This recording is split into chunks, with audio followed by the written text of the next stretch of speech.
budaya Mas. Nggih. Estu.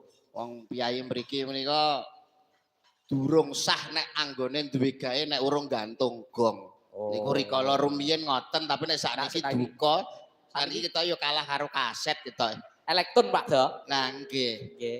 Tapi luar biasa mbok menawa diwiwiti saking Sanggar Krida Pangarsa ingkang dipun pangarsani panjenenganipun Bapak Narso nggih ingkang peduli nguri-nguri kabudayan ingkang peduli ngurip-ngurip kabudayan insyaallah kanthi pagelaran dalu punika budaya kulit wonten ing Selonatah lan sak kiwa tengenipun. Nggih amin. Nggih kinabulan dening Gusti nggih Pak Do. Nggih, pokoke awake dhewe yakin mawon Mas, sakniki niki wong ngeten niki nuwun sewu lho. Nggih, pripun? Budaya sing apike kaya ngene iki niki ngantek diireni utawa dikemereni wong mancanegara. Nggih.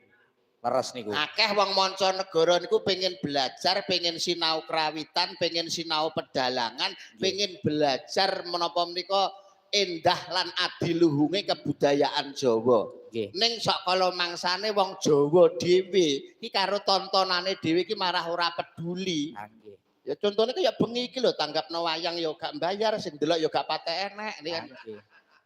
Paling anu Pak Do. Nah nggih. Niku mboten enten info marai Pak Do. Lah niku masalahe nggih. Niki sumpen pomo apa menika 2 minggu sebelumnya niku diumumkan utawa dipasang bor saksikanlah banjirilah jangan gembira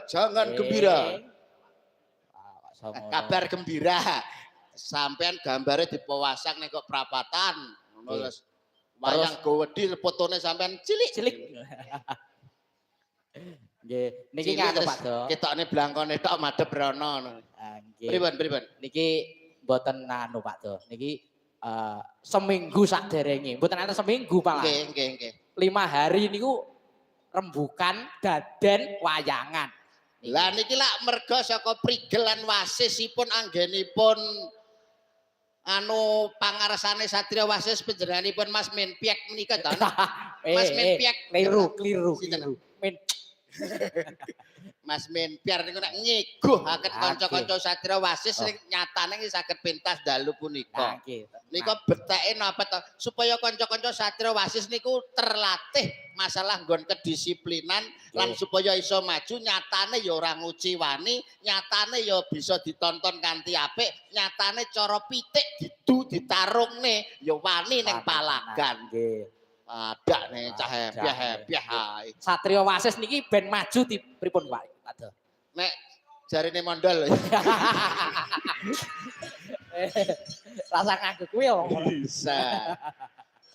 Nggih, anu nyuwun support kagem rencang-rencang. Mpun sah mboten usah disupport kok anggere nek sing nanggap ya mesti apik ngeten mawon. Lah nggih, leres tapi kan rencang-rencang butuh ular-ular. Lah ula-ula iki nyembur.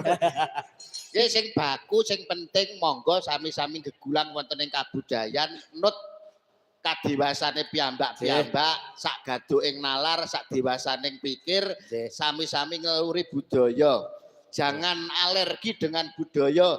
Sepisan melih budaya menika gak enek bener, gak enek salah, ora eneke mung pantes karo ora. Nek jarine wong pinter-pinter menika budaya menika mengandung 3 unsur yaitu estetika, etika dan hati nurani. Oh, nggih. Estetika iki bab nggon kesenian, etika iki bab nggon unggah-ungguh, sarehne awake dhewe wong Jawa. Nggih. Seni sentuhan nurani, hati nurani ya kudu dienggo wong Jawa kok padane. Gibas apa piye? Nembang niki kanca-kanca. Sotonipun sampun nggih? Sampun.